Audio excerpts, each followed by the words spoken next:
자, 한판 내부자들 CBS 보도국의 두 논설위원을 모시고 최근 정치권 주요 현안을 함께 분석하는 시간입니다. 반응이 좋아서 빨리 모시려고 했는데 중간에 휴가를 많이 다녀오셔가지고 사장님이 아시면 안 돼요. 그러고 자꾸 얘기하세요 여기서. 자, 먼저 휴가 다녀오신 CBS 김규환 논설위원장 어서 오십시오. 네, 반갑습니다. 오늘 복장이 굉장히 뭐랄까 방금 공항에 도착한 모습이에요 지금. 네, 그렇습니다. 이거 좀 화면에 잡히신지 모르지만 피부도 많이 좀 차이가 좀 나고. 연설위원들은 휴가 안 줘도 되지 않나? 우리 사장님이 들으시면 저도 공감할 그렇게 거예요. 생각합니다. 네. 자, 그리고 구영의 논설위원님 어서 오십시오. 네, 안녕하세요. 예. 자, 일단은 오늘 할 얘기가 굉장히 많은데 이제 대통령이 도어 스태핑을 중단했습니다. 네. 일단 시초는 MBC 기자의 질문 태도 그리고 대통령실 언론 홍보비서관과의 설전이 이유가 됐는데, 이 중단 사태 어떻게 보셨어요? 누구부터 하실까요? 구용의 네, 김규환 위원장입니다. 저는 사실 그 유튜브 동영상 보고 화제가 된 줄 모르고 있다가 나중에 보고 나서 예. 다시 보니까 예. 삼선 슬리퍼만 선명하게 보이더라고요. 예. 기자가 신었던. 근데 청취자 여러분들이 아셔야 될 게 뭐냐면 기자들이 슬리퍼를 굉장히 애용해요. 제가 어제 칼럼에도 썼지만 제가 30여 년 전 경찰서 출입 기자 시절만 해도 슬리퍼하고 추리닝은 필수품이었어요. 예. 근데 그 기자가 슬리퍼 신었다고 비난한 저 국민의힘의 그 기자 출신 정치인들을 저랑 같이 기자실 출입했던 분들이 있는데 김행 위원. 아니 김행 의원 말고 또 누구였죠? 김종혁 비대위원, 뭐 박대출 의원 김종혁 같은 출입 비대위원. 기자였는데 네.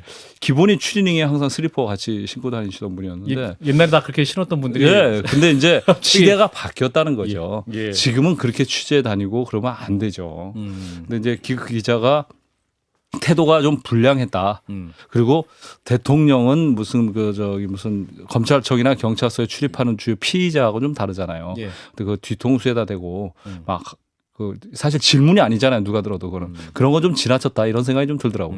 그 대통령실은 또 좀 상황이 다르지 않는가. 또 의관을 좀 정지하고 네. 그 슬리퍼보다는 그래도 신발은 신어야 되지 않냐라는 네. 반론이 슬리퍼만 안 지켰어도 MBC가 상당히 명분에서 앞설 뻔했는데 그 슬리퍼에 꼬투리를 잡혀가지고 근데 그걸 또 기화로 해서 예. 도어 스태핑까지 중단하는 거 참 그것도 참 이해가 안 가더라고요. 이해가 안 윤석열 위원장님이 그때 청와대 출입 반장이었는데 이진 기자가 그렇게 슬리퍼 신고 CBS에다가 뭐라고 하는 대통령의 뒤통수에 항의했으면 격려하셨을 거죠.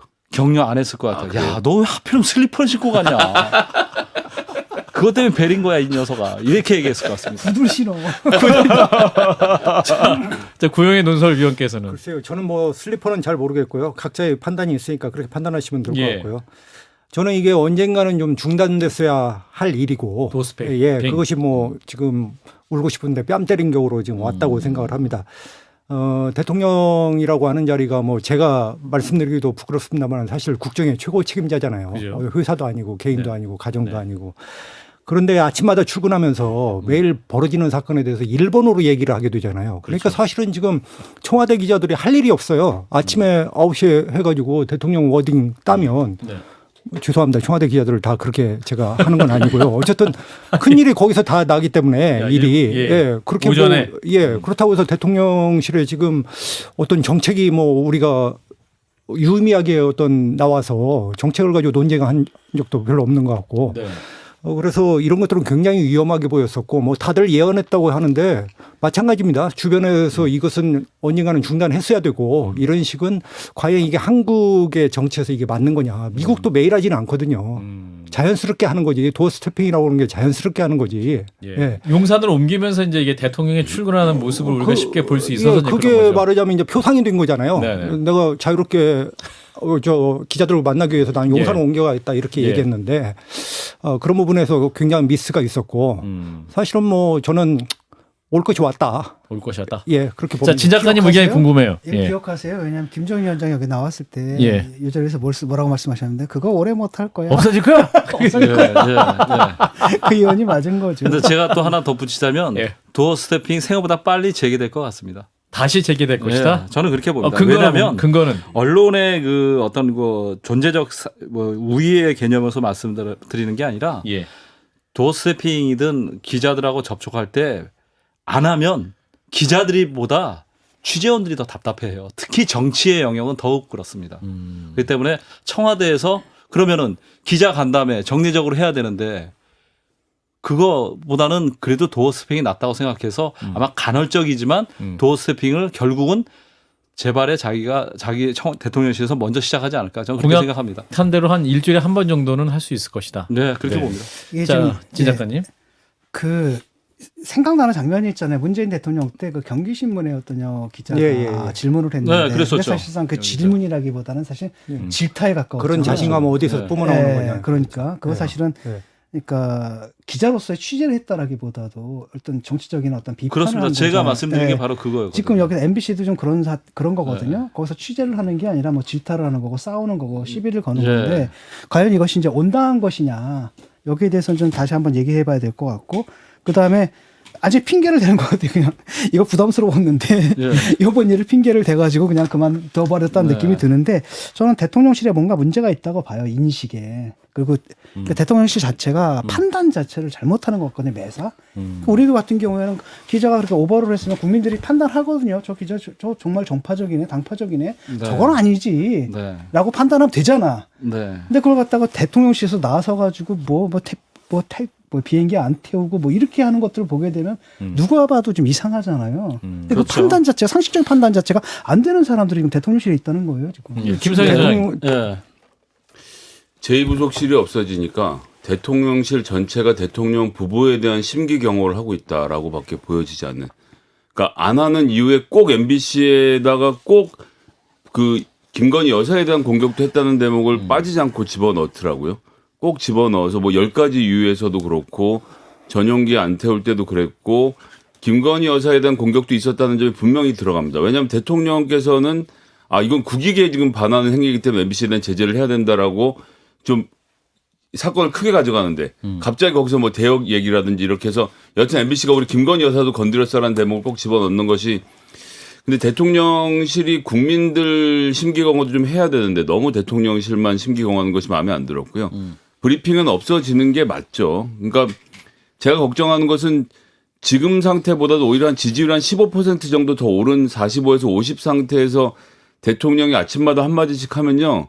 국정 운영 전반이 공무원들이 아침에 그 얘기만 듣고 그 얘기 시키는 대로만 합니다. 그러니까 국정 운영이 전 대단히 혼란스러워질 거라고 보고 대통령께서 정제된 말씀을 위주로 해서 국정 운영의 방향을 던지시는 분도 아니고 본인 그날 아침에 기분을 포함해서 말씀하시는 분이기 때문에 발언이 좀 자제될 필요가 있었고 이번 순방에서 보도자료를 대체하고 오늘 아침 김영삼 그 전 대통령 무역 방문도 보도자료를 대체하는 게 오히려 그런 논란을 잦아들게 하고 내용을 오히려 지금 알릴 수 있는 것으로 가는 것을 대통령실 직원들이 대통령에게 어필하지 않았을까. 그래서 저는 당분간 없어질 거라고 보고요.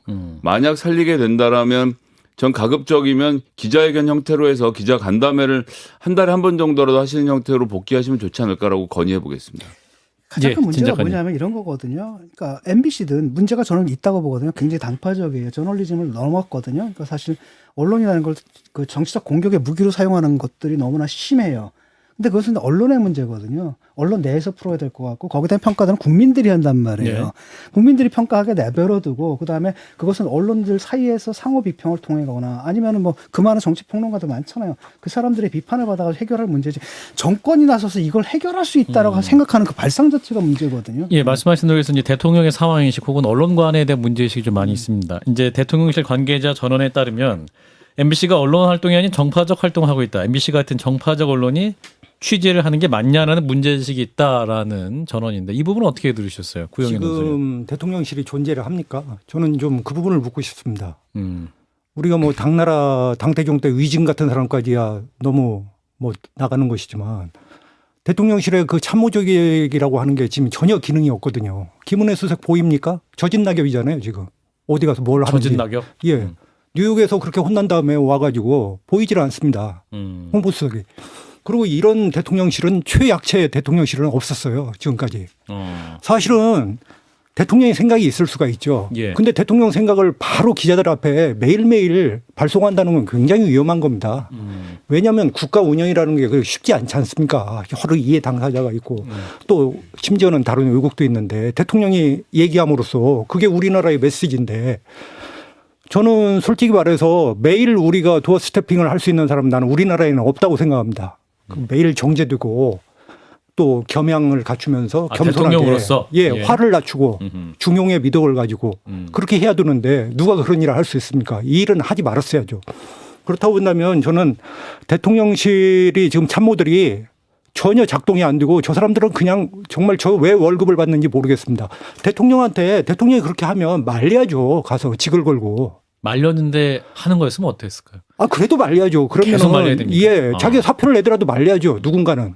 그 행정관부터 뭐 그런 사람한테는 얘기할 수 없지만 예. 수석들이나 비서실장이나 이런 분들은 누군가는 그게 말려야 나라가 정상적으로 돌아가고 국가라고 하는 것이 좌우 균형으로 가는 건데 이렇게 갈 수는 없잖아요. 저는 그러니까 이제 도어 스태핑이 가는 네, 김기현 정치적 위원장. 의미를 네. 저 스스로 상실시켜가는 게 좀 안타까워요. 그러니까 도어 스태핑을 왜 만들었어요? 그 청와대 시대를 청산하고 용산 시대를 연 게 새로 구중궁궐에 갇혀 있던 대통령들을 국민 앞에 더 친근하게 더 다가가자는 취지였잖아요. 예. 그 용산 시대의 소통의 의미가 상징이 도어 스태핑인데 그걸 스스로 없앴잖아요. 그리고 해외 언론들이 지금 어떻게 보도하고 있는지 아세요? 거의 대부분이요. 그 MBC 기자 그리고 이거 도어 스태핑 페이지하고 가림벽 뭐 가림막. 야당에서는 뭐 저 서결 가벽이라고 그러던데 명박산성에 이어서 근데 이거는 언론 탄압이라고 대부분 다 보고 있어요. 그리고 심지어 보수 언론들조차 조중동조차 오늘 아침 사설들이 일치대에게 도어 스태핑 보완을 해서 반드시 재개해라라고 조언하고 있어요. 진보 언론들은 말할 것도 없고 이런 측면이 있다고 봤을 때 정치적 의미 그러니까 용산 시대의 상징이라는 거죠. 그런 걸 스스로 6개월 만에 불과 기자 한 일개 언론사와의 갈등 때문에 없앴다?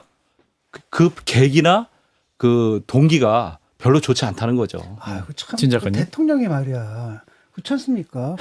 그 찌질한 MBC 기자 수준으로 같이 내려가서 같이 맞싸움질하는 거잖아요. 지금. 그러니까요. 이기정 비서관도 저 CBS 출신이기는 하지만 YTN 갔다가 예. 이기정 비서관도 굳이 안 밝히셔도 될 뻔했습니다. 예, 계속해 주세요. 근데 그 굉장히 젠틀하신 분이거든요. 예. 근데 거기서 계속 언쟁을 계속 하시더라고. 그럴 필요는 사실 없었거든요. 거기서 적당히 하시고 끊고 들어가셨으면 됐는데. 근데 이게 홍보 기획비서관이잖아요. 예. 대통령실의 업무 편제사항은 대통령의 퍼스널 아이덴티티 PI를 만들고 대통령이 어떻게 비출까를 고민하는 분이지 대언론 담당하시는 분이 그렇습니다. 아니거든요. 중요한 걸 얘기하셨는데 홍보기획비서관의 일은 홍보수석이나 대변인하고 춘추관장하고 다른 업무에 바로 정확하게 얘기하셨는데 네. 홍보기획비서관은 언론을 직접 접촉하는 일을 하는 사람이 아니에요. 정무비서관도 1비서관, 2비서관 있잖아요. 그렇죠. 2비서관은 그 기획하고 무슨 여론조사하고 그런 걸 하는 거지 1비서관이 여의도 정치인들 상대하고 취재 그런 만나고. 거거든요. 근데 그러니까 그 자기 업무를 망각한 거예요. 이기정 비서관은 도어 스태핑을 담당하는 비서관이에요. 그러니까 직무상에 그렇게 돼 있어요. 그렇기 때문에 이제 그 일을 한 거고. 근데 저는 우선 대통령의 말씀이 굉장히 위험하다고 봅니다. 그 헌법에 헌법 수호. 예, 그 국격을 동맹을 이간질하고 그 헌법을 파괴했다 이렇게 얘기하는데 문제는 거기서 출발한 거잖아요. 대통령의 언론관에서. 예. 이건 있을 수 없는 얘기죠. 이건 정말 검찰총장이나 법률가 시각 아니고는 지금 이미 서초동을 떠나셔가지고 여의도를 거쳐서 청와대를 거쳐서 용산에 와 계신 분이 아직도 지금 백토 해가지고 검찰총장 같은 그 법률가 같은 그런 시각을 보여주고 있으니까 예. 이게 일반 국민의 상식하고 전혀 부합하지 않지 않습니까? 예. 그 해프닝인데 그걸 가지고 동문 파괴에다 헌법 파괴까지 가면 이건 언어 인플레이션 그렇습니다. 심해도 예. 심하고 지렁이를 갖다 그냥 거대한 뭡니까 용으로 만들어 버린 거거든요. 지금 그러니까 이런 식의 인식이 이게 현실감이 떨어졌다는 얘기거든요. 근데 제가 한 15번째 말씀드린 것 같은데 민주노총이 더불어민주당에 전이되고 언론노조는 그 천병 중에 천병으로서 가진 못된 짓을 하고 있는 집단인데 그 언론노조가 지배하고 있는 MBC 경영진은 어떻게든 저걸 물리쳐야 된다라는 세계관 안에서는 지금 이 보이시는 반응은 되게 저는 차분하고 당연한 반응인 것 같아요. 아, 그 차분하고 당연한 말이에요. 아니, 그러니까 지금 언론사가 아니고 언론 노조에 장악이 되어 있는 MBC란 경영진은 이건 물리쳐야 될 대상으로 볼 수밖에 없으니까 지금 표현이 정파적인 활동을 하고 있다라는 요 인식을 거침없이 대통령 내가 그렇게 생각한다라고 언론에 알려줘 해서 보도가 되지 않습니까? 심지어 동아일보 기자가 전화했더니 대통령이 그렇게 생각하신다고 확인까지 해주고. 예. 자, 이런 가운데 이제 대통령실이 또 하나 그 김건희 여사가 이제 캄보디아 프놈펜 심장병 아동의 집을 방문했을 때 사진 촬영을 위해서 그 조명을 위조했다라고 조명을 사용했다라는 의혹을 제기한 장경태 민주당 의원을 허위사실 유포 혐의로 고발을 했습니다. 이 형사 고소한다 뭐 이런 얘기가 나오는 이 부분 어떻게 보셨어요? 저 이거 한마디만 딱 할게요. 예. 길게 할 건 없고요. 이거 대통령실에서 이 말을 이상하게 한 겁니다. 아. 허위사실 유포로는 고발을 못합니다. 허위사실에 의한 명예훼손만 고발할 수 있죠. 예. 근데 명예훼손을 일부러 뺐어요. 왜냐하면 명예훼손 당한 분이 김건희 여사님이거든요. 그래서 이 사건을 김건희의 명예훼손을 당한 사건이 아니라 장경태가 허위사실 유포한 건으로 만들기 위해서 허위사실에 의한 명예훼손으로 고발하지 않고 허위사실 유포로 고발한 것으로 언론에 퍼뜨렸고 언론이 그래서 이 사실을 확인하지 않고 허위사실 유포로 고발됐다고 지금 보도가 나가고 있는데 이 프레임 자체를 대통령실이 만든 겁니다. 그래서 명예훼손이다. 김건희 여사의 명예훼손. 그 부분을 대통령실이 일부러 뺐다는 자체가 이런 대응에서조차도 법리 하나 적용을 못하고 있는 한계를 보여주는 거예요. 대통령 한계. 본인 눈치 보는 거죠. 예, 그거는 진짜 나는 그다지 이렇게 중요한 문제는 아니라고 보거든요. 애초에 이걸 건드리는 게 문제라는 거예요. 그러니까 너무 박지원 위원장도 지적하잖아요. 너무 사소하거든요. 뭐 사진을 뭐 조명을 썼느니 안 썼느니 무슨 포르노라는도. 그러니까 영부인이가 당연한 역할을 한 거잖아요. 한국 기업이 거기 가가지고 그런 치료 활동을 하는데 방문하면은 사람들 관심들이 높아지고 거기다 후원이 좀 답지하고 그래서 그게 사실 선한 영향력을 행사하는 거 당연한 정상적인 영부인의 역할을 수행했는데 거기서 시비를 걸어가지고 꼭 부정적인 이미지를 뒤집어 씌우려고 하다가 이런 일들이 벌어지는 거거든요. 예. 지금 그것 좀 안 했으면 좋겠고 그다음에 홍보의 측면에서 좀 얘기를 하자면은 그런 왜 얘기가 나왔느냐. 제가 이제 미학 전공 아닙니까? 갑자기 긴장이 풀어졌어요. 사진을 미학. 예. 잘못 사용해요. 이게 사진을. 아직 현 대통령실이 왜냐하면 그런 빌미를 주는 게 딱 보니까 이게 보도 사진이 아니라 연출 사진처럼 보여요. 아. 그러니까 미학성을 강조하는 거거든요. 그러면 안 됩니다, 그거. 자연스럽게 찍어야 그러니까 된다. 홍보를 잘못하는 거예요. 아. 그러니까 거기서 주역이 누가 돼야 되냐? 그 사건이 주제가 돼야 되는데 네. 영부인이 주제가 됐다는 느낌이고 그다음에 미학적으로 안정적인 거 피에타 구도잖아요. 그다음에 딴 건 몰라도 아마 이제 보정 작업을 좀 했을 겁니다. 예. 그리고 그렇게 하면은 당연히 이게 뭔가 연출된 거 아니야? 그러다 보니까 조명 쓴 것 같기도 하고 막 이렇게 되는데 문제의 본질은 그게 아니라 이 홍보에 초점을 잘못 맞췄다는 겁니다. 영부인한테 맞추면 안 되거든요. 연출은 근데 기본적으로 다 누구나 하죠. 하지 요즘은 않습니까? 해요. 예. 디지털 시대에 그걸 하긴 하는데 예. 그렇게 하면 안 된다는 거예요. 왜냐하면 영부인이 핵심이 돼서는 안 되거든요. 지금 아이들. 사안, 의제, 그것이 핵심이 되게 찍어야 되고, 거기서 오히려 영부인은 뭐가 나와야 되냐. 약간 알겠습니다. 부수적인 이게 돼야 되는데, 마치 영부인이 뭐 성모 마리아가 된 것처럼 이렇게 연출을 하니까 문제가 되는 거죠. 그러니까 잘하는 홍보가 아닙니다. 욕먹게 하는 홍보거든요. 그게. 예. 뭐 대통령실의 홍보도 문제지만 민주당도 근데 민주당들이 이제 주장하는 그 내용들을 보면 뭐 이번에 김건희 여사 뭐 조명 논란도 있었고 서초동 술자리 건도 그렇고 대부분 그 민주당이 주장하는 그 폭로의 주장의 출처들이 유사 언론 또는 개딸이라든가 이런 그 극렬 지지층들에서 예. 검증되지 않은 것들을 많이 들고 나오거든요. 좀 이런 부분들에 대해서 좀 사실관계를 좀 명확히 한 거하고 좀 확실하게 미스블로만 날리지 말고 제대로 좀 해줬으면 좋겠는데 미스 블루는 헛발질, 예, 예. 헛손질. 예. 현실 감각을 잃어버린 거예요. 그러니까 그 사람들이 지들끼리 얘기를 하잖아요. 그럼 그게 현실이 되거든요. 그 안에 갇혀버려서 네. 국회의원 같은 기자 출신의 국회의원들조차도 그걸 사실로 그렇습니다. 믿어버리고 네.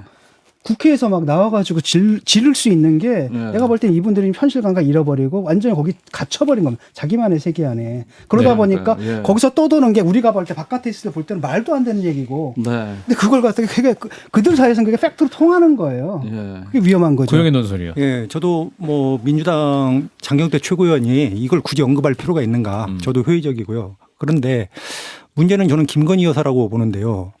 순방 때마다 김건희 여사가 꼭 이런 화제가 된다. 예, 하거든요. 대통령이 순방을 나가는데 대통령의 순방이 모두 김 여사한테 가려져요. 결코 좋은 방식이 아니에요. 저번에 나토도 그렇고 뉴욕도 그렇고 뭐 뉴욕 때는 좀 그랬습니다만은 이번 프롬펜 때도 그렇고 그래서 이것은 오히려 김 여사 활동이 대통령 순방을 뒤엎어버리는 이게 국정은 아니잖아요. 정상적인 건 아니잖아요. 정상적인 게 아니면 정상적인 것이 아니면 안 하면 되는 겁니다. 그러니까 그런 기본부터 지키면 이런 문제가 없는데. 예. 그거 예. 민주당이 그렇게 만들잖아요. 매사 이런 거 가지고 시비를 걸거든요. 굉장히 자극적인 요소를 사진 연출했네. 그러면 떠들 수밖에 없는 겁니다. 진위 논쟁이 벌어지고 그렇게 만들어가는데 그게 과연 진짜 우리 사회에 정말 보탬이 되는 의제냐라는 거예요. 전 김건희 여사의 사과문 한 대목만 다시 읽어드리고 싶습니다. 김건희 여사께서 이렇게 말씀하셨습니다. 그리고 남편이 대통령이 돼도 아내의 역할에만 충실하겠습니다. 끝. 아내의 역할이 여사의 역할도 포함되어 있는 거잖아요. 그렇죠. 그러니까 그렇게 안 하겠다라고 쉽게 했죠. 말하면 지금 김건희에 대해서 정치에 대해서는 싫기 때문에 알기지도 못하고 싫고 이혼하고 싶기 때문에 남편이 정치를 하더라도 그런 쪽에 일은 전혀 하지 않겠다라는 입장을 초질건 치워왔습니다. 그거는 해석의 당선 문제예요. 전까지. 근데 김건희에 대한 스토킹이 이루어지고 있거든요. 그러니까 이거는 심한 거고 저는 뭘 의심하냐면은 그 밑에 한국 남성들이 갖고 있는 굉장히 그 부정적인 여성 혐오 있지 않습니까? 여기에 민주당이 편승을 해요. 그다음에 그걸 조장을 해서 그 부정적인 이미지를 김건희한테 씌우고 그 여파가 대통령한테 미치게 하는 것을 정치 전략으로 그것도 가장 주요한 전략으로 추구하고 있다라는 거예요. 그러다 보니까 전 비대위원장이 문제가 있다고 지적하는 거 아니겠습니까? 예.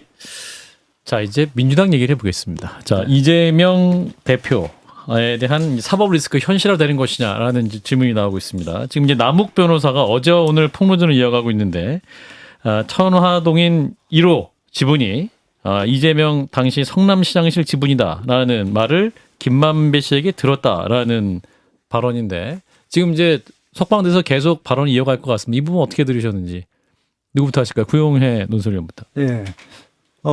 사건이 현재 뭐 재판 중이기 때문에 또 검찰이 수사 중이기 때문에 사실은 뭐 우리들이 그 정확한 얘기를 사실을 알 수는 없죠. 예. 근데 지금까지 이제 언론 보도된 거 재판에서 나온 것들을 이렇게 종합을 해보면 저는 좀 이해가 안 가는 부분이 두 가지가 있습니다. 하나는 그 지금 검찰에 현재 남욱 씨하고 유동규 씨가 나와서 하는 내용과 작년 10월부터 대장동 사건을 수사를 했잖아요. 예. 그리고 녹취록이 중심이었거든요. 예. 그래서 천화동인 1호는 이제 유동규 씨 거다. 거기에 지분이. 그리고 김만배 씨가 몇 프로 해서 이제 480억인가 뭐 700억인가 이렇게 가 있다고 했는데 그러면 1차 수사팀과 지금 2차 수사팀이 있어요. 그 전 정권 때 1차 수사팀이 예. 있고 지금 현 정부 때 2차 수사팀이 있는데 지금 2차 수사팀의 내용은 1차 수사팀의 내용을 완전 부정하는 겁니다. 그러니까는 이것은 180도 다른 거예요. 이 병립할 수 없는 문제입니다. 그렇다고 한다면 이게 중대하게 지금 변환이 있는데 그냥 구렁이 담 넘어가듯이 지금 넘어가고 있어요. 사실은 이렇게 되면은 1차 수사팀에 대한 감찰을 해야 되는 겁니다. 감찰을 해서 사실 너네가 수사를 조작한 거냐, 너네가 수사를 못한 거냐 이 부분을 내놓고 2차 수사 결과를 내놔야 되는데 예. 그런 건 하나도 없거든요. 지금 그냥 중대 사건에 대해서 저기 수사가 잘못됐다고 해서 감찰한 적이 있어요? 아니. 감찰을 해야 되냐 안 하냐는 이제 정책적인 문제인데 저는 네. 이건 너무 납득이 어려우니까요. 결과가 판약이 이렇게 반대되는 얘기인데 지금 이렇게 나오니까 적어도 그러면 이번 2차 수사팀의 결과가 설득력을 얻으려면은 1차 수사팀의 결과에 대해서 너네 왜 이렇게 조사한 거냐. 말이 안 되지 않냐 지금. 이런 것에 대해서 저는 조사가 뭐 그걸 수사라고는 안 하지만 내부 감찰은 이루어져야 된다고 봅니다. 구속된 피의자들이 진술이 바뀌어서 그런 거 아닙니까? 아니 그러긴 네. 했는데 그렇게 중대하게 왔을 때 자, 여러 가지 사유가 있을 겁니다. 여러 예. 가지 사유가 있을 것이고 지금 또 중요한 가장 핵심 당사자가 김만배 씨잖아요. 그렇죠. 김만배 씨는 지금 그대로 유지를 하고 있거든요. 예. 남욱 씨하고 유동규 씨가 진술을 지금 유지하고 와서 있다? 얘기를 하고 있는 거기 때문에 지금 이 두 가지 조건에 의해서 지금 검찰이 어떤 카드를 가지고 있는지는 모르겠지만 지금까지 보도된 내용상으로는 이게 아직까지는 그 완전하게 밀접하게 연관돼서 어떤 그 범죄적 사실을 설득력 있게 내놓은 거냐. 예. 아직도 좀 지켜봐야 될 부분이 있다라고 저는 생각이 듭니다. 예. 앞선 수사가 좀 중요한 잘 됐느냐 논술이었죠? 잘못됐느냐라고 논의하기 앞서서 예. 일단 이걸 좀 봐주셨으면 좋겠어요.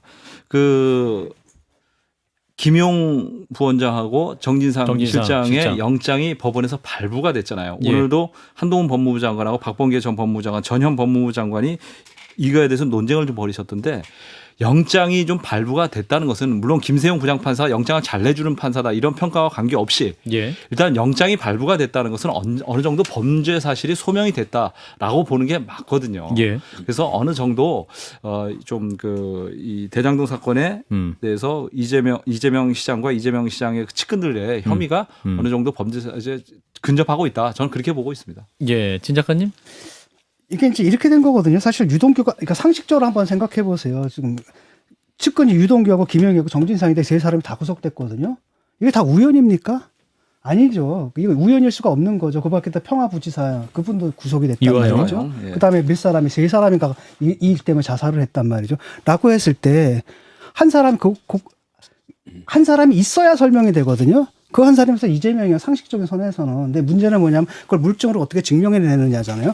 1차 사건 때는 어떻게 처리한 거냐면 그때 이제 그런 얘기를 했다지 않습니까? 정진상이 유동규한테 이거 개인 비리를 몰고 갈 것이고 너는 거기 들어가 살아라. 우리는 대선으로 갈 것이다. 그러니까 다시 말하면 뭐냐면은 내가 살고 있어라. 우리가 대선 내서 대통령 된다면 그 다음에 뭐 너를 구원해 주든지 뭐 이런 식의 암묵적인 게 깔려서 네. 그렇게 처리가 돼서 유동규가 다 뒤집어 쓰고 있다가 유동규가 마음을 바꿔서 진술을 하기 시작했고 처음에는 유동규 혼자만의 진술이었는데 남욱이 나와서 같은 내용의 진술을 한 겁니다.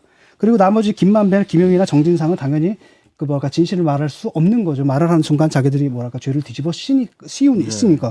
그다음에 특히 이제 남욱 같은 경우에는 사실 이게 법정 진술이잖아요. 이게 허위일 경우에는 이제 위증죄로 처벌을 받거든요. 그러니까 자신이 뭐라 그러냐. 내가 거짓말한 거라면 네가 너희들을 갖다가 고소를 해라 위증죄로. 만약에 그게 내가 진실이라면 왜냐하면 위증죄로 고소하게 되면 그게 나중에 무고죄로 걸리게 되거든요. 그러니까 굉장히 자신 있게 얘기한다는 겁니다. 이제 문제는 뭐냐면 이 426억이라는 거 생각을 해보게 되면 이게 저수지라고 불렀던 이 부분이거든요.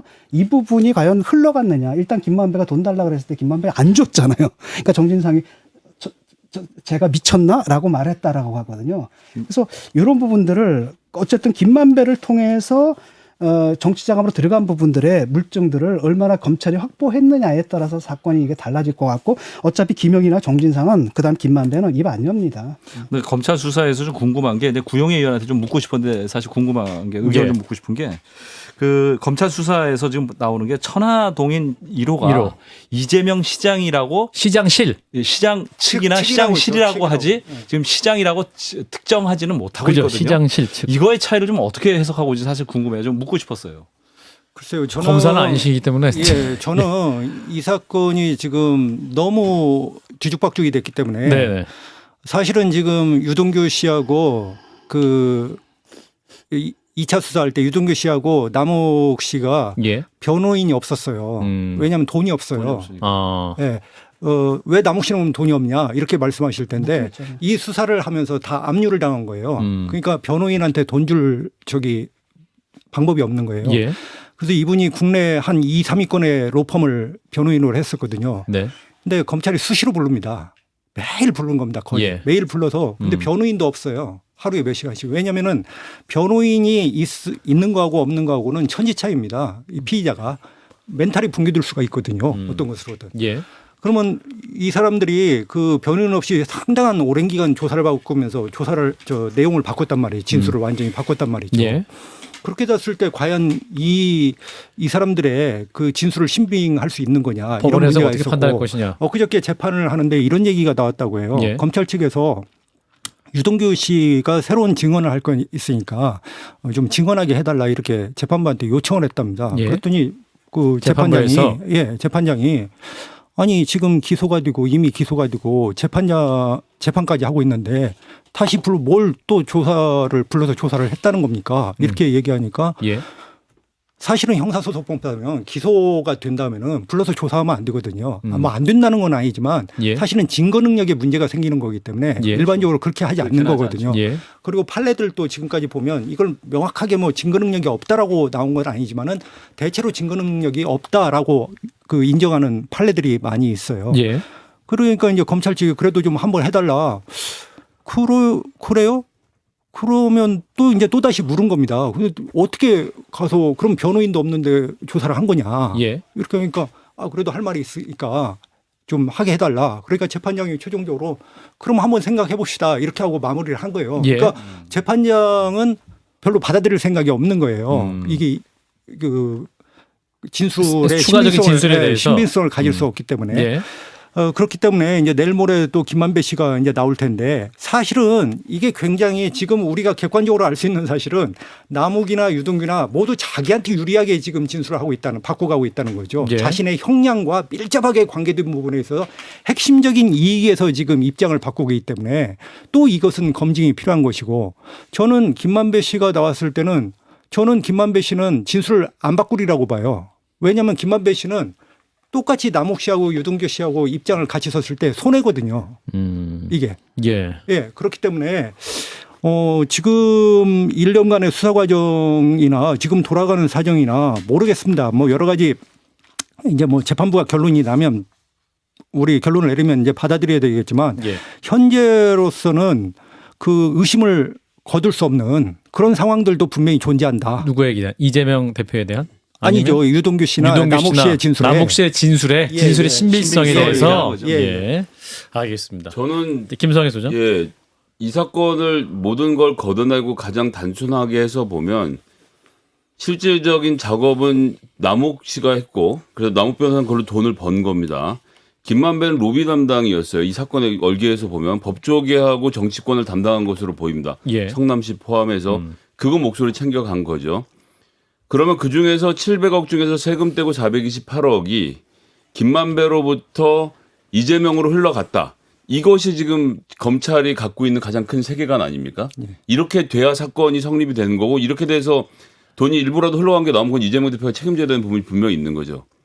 그런데 지난달까지는 지금 벌어지고 있는 재판에서는 그 저수지가 유동규 거라고 했다가 이젠 그게 아니고 지금은 이제 유동규랑 정진상이랑 김용 건데 라고 하는데 그러면 저수지가 돈을 퍼다 쓸 수 있는 의미에서 저수지고 실제로 김만배 씨는 박영수 특검의 인척인 이모 씨한테는 100억을 또 송금도 해주고 그러니까 돈의 여유가 분명히 있었던 게 보이는데 그까지 20억을 달라고 하는데 김만배 주머니에서 한 푼도 안 나오고 갑자기 남욱 주머니에서 또 돈이 막 흘러나와서 나오는 장면들을 보면 그러니까 정리를 해줘서 검찰이라도 자기들끼리 안에서 정리를 해서 이번 사건이 어떻게 됐는지를 국민들에게 설명해 줄 의무가 있다고 생각하고 여기서 중요한 건 김만배 관련돼서 일요신문에 오늘 보도한 거 보니까 도이치모터스의 권오수 회장을 김만배 씨가 찾아가서 그 김건희 씨가 연루되어 있던 주포 이모 씨 그 손해본 돈을 돌려주지 않으면 내가 라고 뭔가 이런 대화가 오갔다는 것이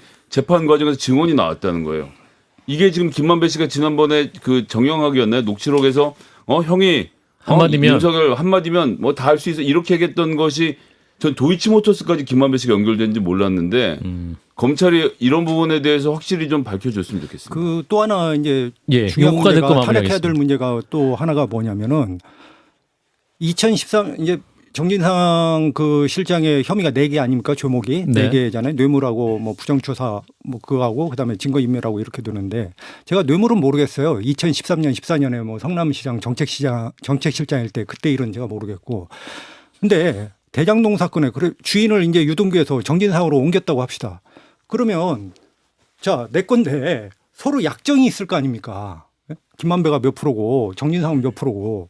근데 정진상이가 왜 돈을 달라고 해서 1억, 2억을 이렇게 받아가야 됩니까? 내 건데.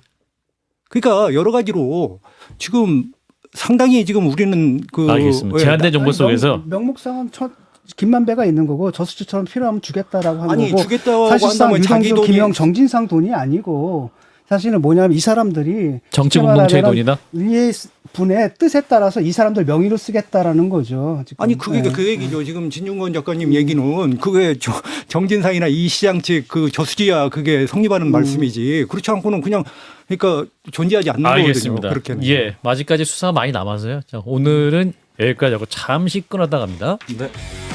예, 박정현 판승부 함께하고 계시고 한판 내부자들 김규환 CBS 논설위원장, 구용혜 논설위원 두 분과 함께하고 있습니다.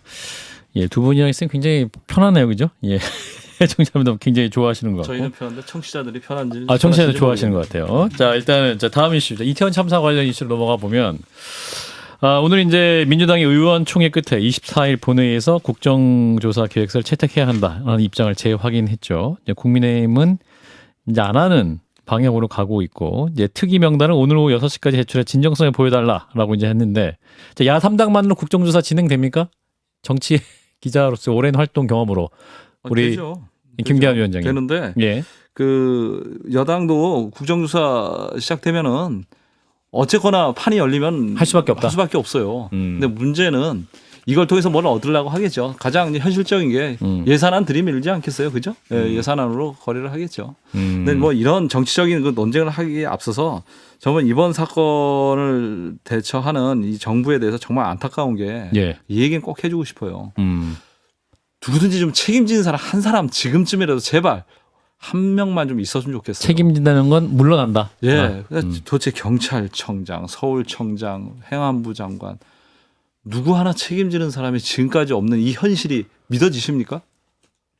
아니 그 김성애 소장. 전국민 안전 대책 TF를 만들어서 본부장을 이상민 장관을 시켰다는 것은 지금 이 체제대로 해서 그러니까 개혁 방향을 찾으라고 했는데 그 밑에서 누가 감히 그만둘 수 있을까요? 예. 이상민 행안부 장관은 지금 대통령 신임을 정확히 받고 있는 상황 아닙니까? 지금까지 드러난 거 보면 구영희 위원. 그렇죠. 뭐 대통령이 귀국하면서 어깨 툭툭 칠 정도면 뭐 더 이상 뭐 얘기할 필요 없는 거죠. 이제 쉽게 진 말하면 작가님? 사실 그렇거든요. 우리가 묻는 게 너희들 뭐 가해자 이런 차원에 묻는 게 아니잖아요. 예컨대 내가 행안부 장관이었어도 사건 났을 것 같아. 그럼에도 불구하고 나는 내가 장관이기 때문에 책임을 져야 되는. 그게 정무직 장관의 그렇죠. 그것을 저기죠. 지금 묻고 있는 건데 그것도 지금 안 진다라는 거잖아요. 경찰청장도 마찬가지고. 그러니까 정에서는 그러고 있고 당에서는 뭐 하고 있냐. 지금 행정부가 실패한 거예요. 그렇다면 입법부잖아요. 그럼 국정조사해야 입법부가 된다? 그럼 행정부를 견제하게 된 게 상권분립 그게 사고 아닙니까? 상권분립이죠. 예. 라고 할 때 그 입법부의 소속의 여당 야당 일단은 갈리기 이전에 의원이다라고 하면 입법부의 기능을 해야 거의 되는데 업무죠. 그것도 안 하겠다. 그러니까 당정이 지금 책임을 안 지겠다는 거예요. 그렇죠. 예. 저는 구영희 위원. 그 이상민 장관을 해임하지 않는 이유를 두 가지로 추측을 해보는데요. 예. 하나는 뭐 이미 대통령이 말씀하셨으니까요. 예. 법률적으로 주의 의무가 있어야 되는데 음. 주의 의무를 다하지 않았다고 보기가 어렵기 때문에 예. 이분이 왜 그러냐면 법률적 시각으로 대통령이 가지고 있기 때문에 예. 지금도 검찰총장급의 이렇게 생각을 가지고 계시기 때문에 그래서 딱딱 법률에 해당해야 뭐 책임을 진다는 거 아닙니까? 예. 말씀에 따르면 그런 생각을 가지고 있는 것이 첫 번째고 두 번째는 지금 검경 합수본을 출범시킬 수가 없거든요. 형사법상으로. 그렇기 때문에 이상민 장관을 그만 내칠 경우에 경찰 수사를 믿을 수가 없다. 이 통제할 말하면 컨트롤하기가 어렵다. 아하. 이런 것 때문에 저렇게 밀고 나가시는 것 같은데. 경찰국을 통해서 컨트롤할 수가 없다. 지금 행정부 현재. 장관이 지금 행정부 사실상 장관이? 예, 네, 행안부 뭐 장관이 행안부 장관은 이상하게 왔다 갔다 하지만 자기 책임이 있다고 했다가 뭐 이제는 사고가 참사가 터지니까 나는 뭐 경찰 내가 지휘할 수 없다. 없다 이렇게 얘기하시는 분이니까 예. 뭐 그분의 말을 갖다가 우리가 뭐 진위 논란을 따질 필요는 없는 것이고요. 예. 어쨌든 그 두 가지 때문에 이렇게 지금 이상민 장관을 이렇게 하고 있는데 예.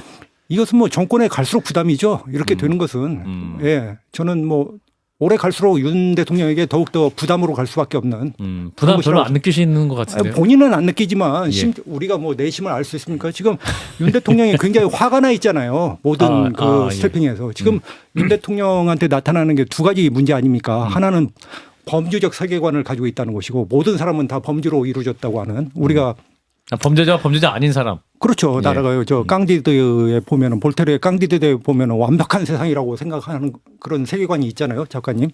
근데 저는 그 정리를 구하셨는데 안 듣고 계셨어요. 들어주세요. 미약과 저는 근데 들어주세요. 윤 대통령은 범죄적 세계관을 가지고 있고 문제는 지금 화가 나 있다는 거예요. 굉장히, 대통령이? 예. 그래서 현재 그 뭐죠? 호르몬 가운데 스트레스 호르몬이 코르티솔 호르몬인가요? 예, 알겠습니다. 네, 그 호르몬들이 갑자기 호르몬까지 나왔어요. 네, 예. 이렇게 두 가지 때문에 예. 이태원 참사는 물론이고 앞에 그 언론 자유라든지 이런 문제가 소위 말해서 좀 제대로 정통으로 안 맞고 계속 그 이런 용어를 써도 되는데 모르겠지만 삑사리가 이렇게 자꾸 나오고 있는 거 아닌가. 예, 네, 알겠습니다. 그런 생각이 한 가지 재미난 얘기 하나 전해드리면 재밌어야 됩니다. 재밌습니다. 103명의 국민의힘 의원들을 만나보면 공통점이 하나 있습니다. 국민의힘 의원들 네. 103명의 지금 MBC 기자와의 언쟁, 예. 이상민 장관이나 경찰청장 경질하지 않는 거, 네. 또 이런 사안을 보는 그 국민의힘의 결이 달라요.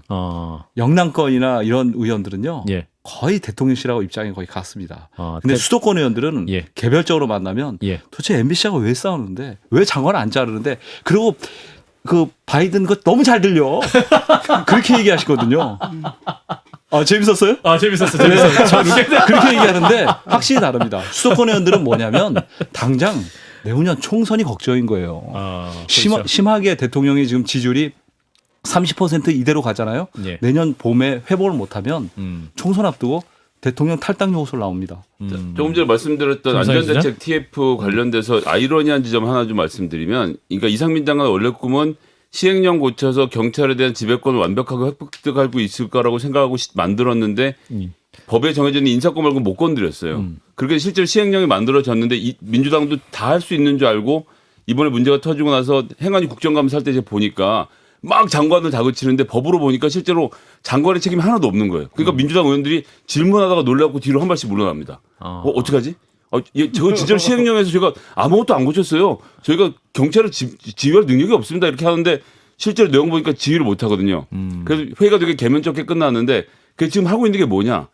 그래서 이런 참사가 또 발생하지 않도록 경찰에 대한 실제적인 지배권과 지휘권을 가지는 그런 법률 개정 사항을 ETF가 만들어 들고 나올 거란 말이에요. 그러니까 민주당은 이런 참사가 생기지 않도록 해야 된다고 했는데 잘릴 줄 알았던 이상민 장관이 자 행안부가 경찰을 완벽하게 지배하려면 이런 법들이 필요합니다라고 들고 나왔을 때 이거 찬성할 거예요, 반대할 거예요. 굉장히 괴로워질 겁니다. 일단, 진 작가님. 예, 지금 문제는 뭐냐면은 우리 국민들도 이거 말이 안 된다고 보고 있지 않습니까? 대통령실이 그 민심을 모르는 것 같아요. 예. 자기들끼리 모여가지고 지금 자기들의 세계가 전체의 세계인 것처럼 그런 경우들이 너무 많지 않습니까? 그런데 지금 우리가 아직 못 들은 건 유가족들 목소리거든요. 네. 유가족들이 목소리 내기 시작하면 그때부터 상황이 달라집니다. 오늘 첫 기자회견을 네, 했죠. 네, 예. 오늘부터 왜냐하면 우리가 이제 기다렸지 않습니까? 기다렸고 그다음에 그분들이 목소리를 내고 우리가 이렇게 열 터지는데 당사자들은 얼마나 열이 터지겠습니까? 그래서 그러니까 이런 걸 갖다 왜 이렇게 정치적 위기를 이러면 이제 정치적 위기가 되는 거거든요. 이제 그때는 정치적 위기가 됩니다, 진짜로. 예. 근데 오늘 뭐랄까 그 유가족들 요구 사항이 있었지 않습니까? 예. 그 요구 사항 중에 뭐 책임자 처벌 나오거든요. 그럼 당연히 이걸 처리해야 됩니다. 예, 예. 그래서 한번 그런 생각이 들고 한번 버텨봐 너희들 버틸 수 있을 것 같아. 만약에 이거 한번 잘못 건드리잖아요. 큰일 납니다. 근데 이런 문제의 심각성, 문제의 휘발성에 대한 인식 자체가 이 사람들이 없어요 보니까. 예. 오늘 대통령도 배상 얘기만 하시더라고요.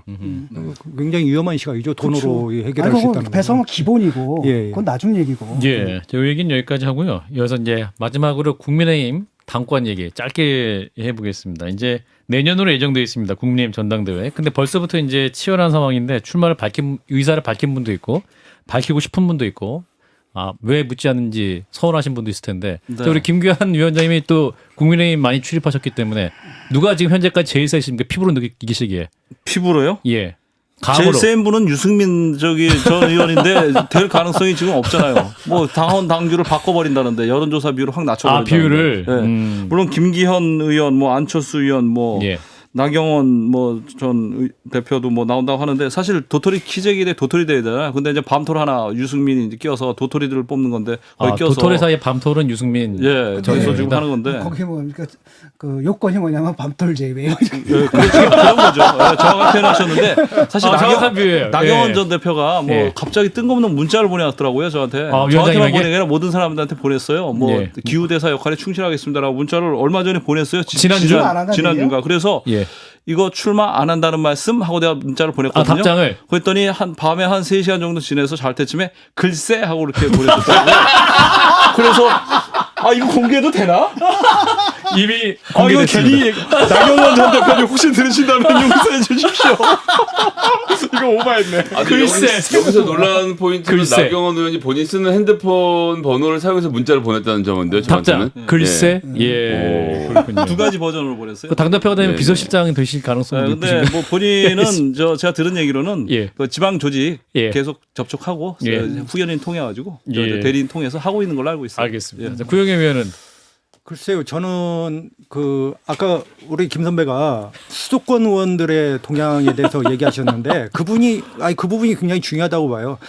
물론 지금까지는 이제 정진석 비대위원장에 대해서 어떤 얘기를 하지 않고 있어요. 왜냐하면 원래는 1, 2월에 열기로 했잖아요. 근데 지금 뭐 4월에 연애, 5월에 연애, 뭐 여름으로 가네 지금 이러고 있는데 지금 어차피 예산국회가 끝나야 되고 올해 정기국회 끝날 때까지는 의원들이 조용히 있겠지. 국민의힘 의원들이 예. 조용히 있겠지만 내후년 총선 때 사실은 영남 의원들은 걱정이 없거든요. 예. 어떻게 되든 간에. 문제는 이제 수도권이거든요.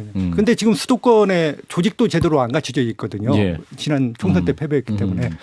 그래서 이제 수도권 의원들의 그 목소리가 터져 나올 텐데 저는 수도권의 그 중원을 이끌 당대표를 선호할 거다. 그런다고 예. 본다면 여전히 우리가 중도. 어떤 사람은 실망이 있을지 모르겠지만 역시 안철수. 그래서 김종인 전 비대위원장이 어제 예. 인터뷰에서 안철수 의원이 낙점을 대선 하는 기간 중에 뭐 언지를 받았을 것이다라는 추리를 하시더군요. 지금 수도권에는 나경원, 안철수, 윤상현이 있잖아요. 예. 근데 여러 가지 다 뭐 장점과 단점을 가지고 있는데 수도권 의원들은 결국에 영남하고는 사활을 달리하거든요. 그렇기 때문에 내년 어느 때쯤 되면은 예. 자기들이 우선 당선돼야 되지 않습니까? 다른 거 다 그렇죠. 필요 없잖아요. 다 필요 없습니다. 예, 그렇기 때문에 그때는 어떤 상당한 분출 요구가 나올 것이고 지금 정진석 비대위원장이 상당히 즐기고 있잖아요. 비대위인데 마치 당대표처럼 이렇게 즐기고 당대표급이니까요. 있다는 얘기도 많이 나오고 있지 않습니까? 당무감사도 하시잖아요. 예, 그래서 그 뭐 내년 여름까지 간다. 그래서 뭐 한동훈을 뭐 내년 여름 이후에 투입한다. 뭐 이런 얘기도 있는데 예. 글쎄요, 모든 것이 뭐 시나리오고 지금 뜻대로 생각들은 다 있겠죠. 근데 앞으로 수도권 의원들의 그 동향이 이거에 상당한 중대한 변수가 될 거다. 동의합니다. 저는 그렇게 생각합니다. 예, 짧게 진 작가님, 김 소장님 말씀 주시면 국민의힘 동향. 김 소장님? 1, 2월에 안 하는 건 지금 현재 나와 있는 후보군 중에 마음에 드는 사람이 하나도 없다는 윤 대통령의 복심이 깔려 있다고 보고요. 유심히. 5월로 밀렸다는 것은 새로운 사람 등장해야 된다는 신호인데 예. 문제는 지금 부산 민심이 좀 중요하다고 보는데 부산. 부산이 지금 전국 민심하고 싱크가 이루어지면서 부산 지역 의원들이 본인 자리가 불안해지기 시작했거든요. 그럼 수도권이랑 마음이 맞기 시작하면 윤 대통령 마음대로 전당대회가 흘러가지 않을 겁니다. 예. 진 작가님 이 해석 동의하십니까? 네, 뭐 저도 그렇게 동의하고요. 예. 뭐 봐야죠. 누가 될지 모르겠는데 지금 그렇거든요. 김기현 이분은 지금 입이 좀 험해지고 있더라고요. 그러니까 이건 강성 지지층에 이제 호소하기 위한 전략으로 신사상 보는데 받고 아주 젠틀하신 분인데 요즘 갑자기 막 변했더라고요. 이병헌이 이분이. 그러니까 예. 강성 지지층에 이제 호소하겠다는 거고. 근데 예. 이게 이제 그거 가지고 사실 총선 치르기 힘들거든요. 그래도 5%시던데. 예. 예, 알겠습니다. 자, 한판 내부자들. 자, 오늘도 재밌게 해주셨습니다. 김교환 CBS 논설위원장. 그리고 홍혁이 PD 복귀 기념 방송 출연했는데 다 째려보셔가지고 좀 부담스러웠어요 방송이. 알겠습니다. 네. 구용의 논설위원 두 분 고맙습니다. 오늘 완전히 선배 히트 쳤어요. 예. 글쎄. 글쎄 좋아요. 구독. 알림 설정.